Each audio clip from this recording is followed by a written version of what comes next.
So, good day, ladies and gentlemen. I am Oluboba, and it's good to have you here. Today, we have a special guest, very special guest, and no other person but Joe Kash. It's good to have you here, sir. Thank you for having me. Yeah, it's good to have you here. How's it been, sir? Awesome.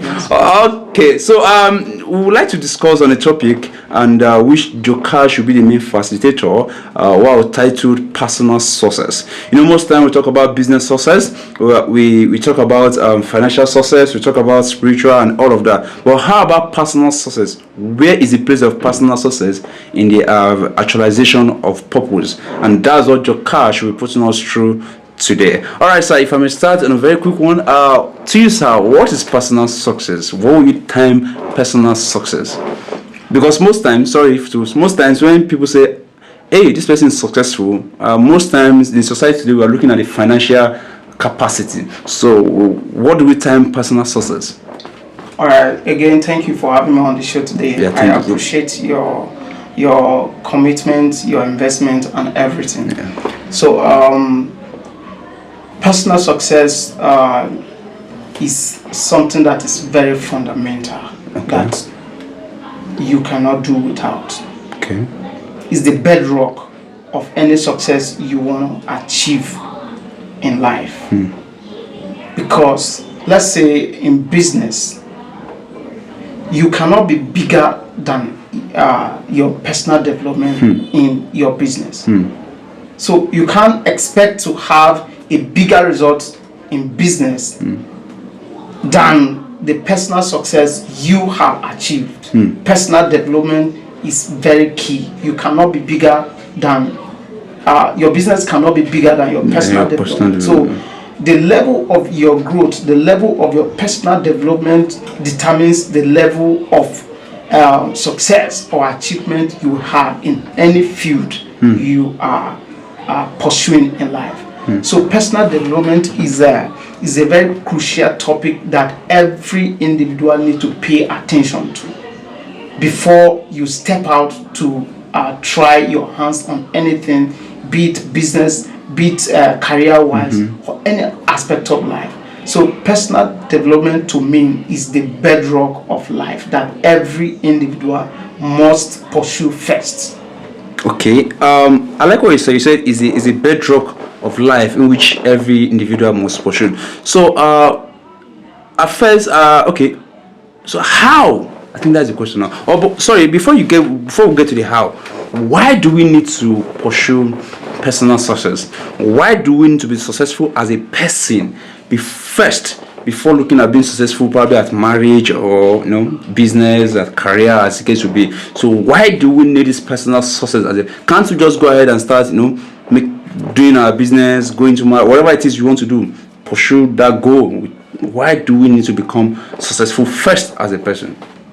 All right, from my opinion and experience, I would say that there are two reasons to that why personal success is a must, is very vital. Number one is because personal success is what gives you that inner peace. Personal success is what gives you confidence to be able to go out to pursue any other dream you have.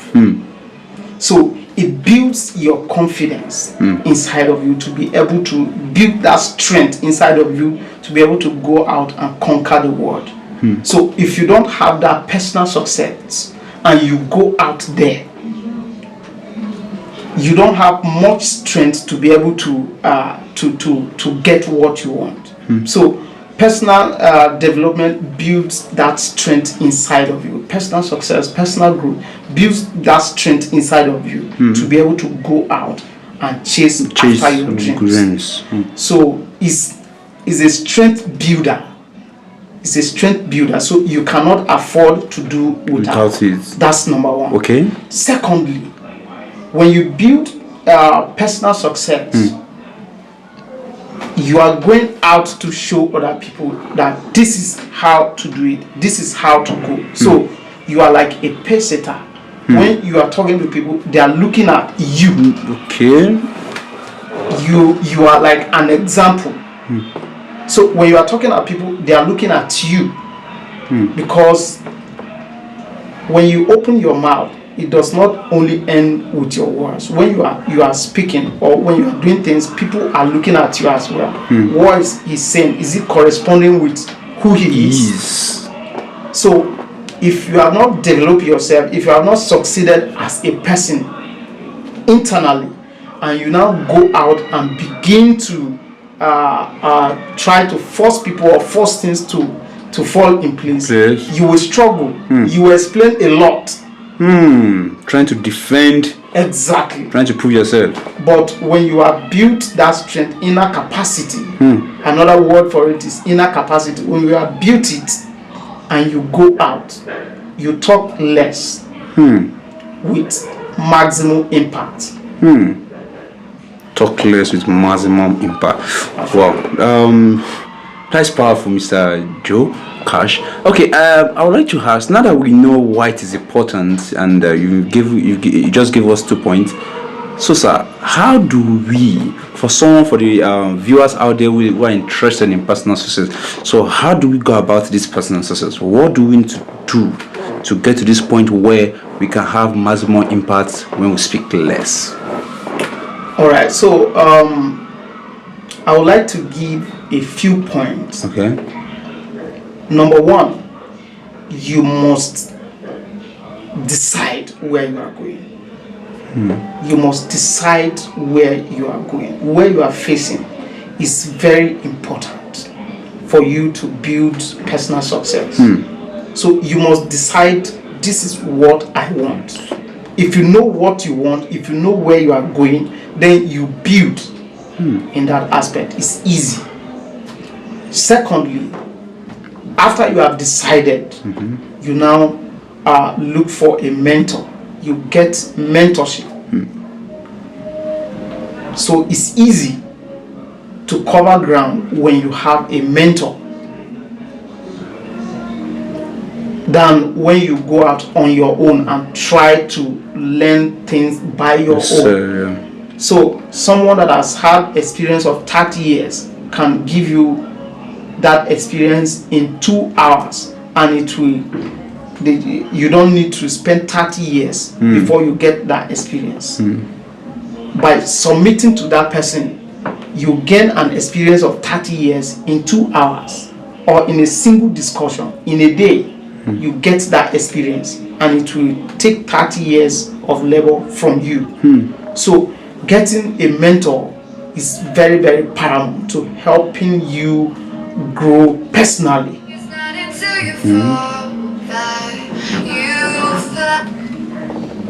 So this is how to go about personal growth. Okay. These 2 steps are very important. Number 1, you decide where you're going. Number 2, you get a mentor. So with these 2, you are very good to go. You are very good to go. By the time you decide where you are going and you get a mentor, then the third step will be to apply what you have learned from your mentor. Then you begin to plow on your own. So if I will get you right, sir. First is you need to decide. You need to know what you want. You need to decide that this is where I'm going. So there's a need for a goal, for a vision, a dream. If I will get that right. Second is you need to look for someone in that line that's achieved, or someone that you emulate in that aspect, and learn at that person's feet. What we call in one a mentor. Then the third one, sir, was you need to apply whatever you've learned. So it's not enough to just learn, but you need to put into practice what. Wow. Because what gives results is application. Yes. You may have a very good desire. You may have a very good mentor. Okay. But if you did not apply, now I am a Christian. Okay. Jesus Christ, the Master, had apostles. He had disciples. They were many. Among the disciples, he had 12 that were apostles, that were always close to him. Among the 12, he had 3 that were the most key people that were always close to him. Now, in the course of Jesus' ministry, it came to a point his he's about to go and he's sending the disciples into the world. He said, go into the world. After he has taught them for a period of 3.5 years, he now sent them into the world to go and preach, to go and practice what he has taught them. You understand? And they went and they came back with a result. They say, Master, you did not send us with bread, you did not send us with money, and we had all that we needed. Which means they went and applied exactly what they were taught, and they got results. Now, there was another instance in the Bible where the prophet Elisha had a servant called Gehazi. A woman that was having issue with childbirth miraculously got a child. Then the child later dies. And the news got to the man of God, and the man of God sent the servant with his staff. That same staff that Elisha had used to raise people. That same staff that Elijah had collected from his master Elijah, that he was doing miracles with it. He sent the servant Gehazi with that staff. And the staff did not work in the hands of Gehazi because he did not do exactly what the man of God told him. The same staff was the one. In fact, the same staff was what Elisha used to divide Jordan. But in the hands of Gehazi, it did not work. Gehazi was a mentee to him. So this guy had a mentor, but he did not apply exactly what the master told him. So he did not get results at the end of the day. And you can see that even in his life, at the end of the day, he ended up inheriting a curse rather than a blessing, because he had a mentor, but he had issue with application. So knowing where you are going is very important. Having a mentor is very important. But after all this, application, because knowledge without application is useless. So these are the 3 levels to achieve personal success or success in any aspect. That you first of all decide where you are going, get a mentor, then apply what you have learned. Simple. Wow, this is very, very powerful. So so our readers, viewers, you've heard from Mr. Kash. He said the first is you have to decide where you're going. Second, you have to get a mentor. And the third is you need to apply how you've learned from your mentor. Very, very important. In our next episode, we'll discuss on mentorship. What are the things needed to, or what are those things you check before you decide someone to be your mentor? Okay, there are qualities that a mentor must possess. There are things you must have before even approaching the mentor. So in our next episode, we'll discuss more of that. Thank you very much, and don't forget to subscribe to our channel. See you next time. Bye.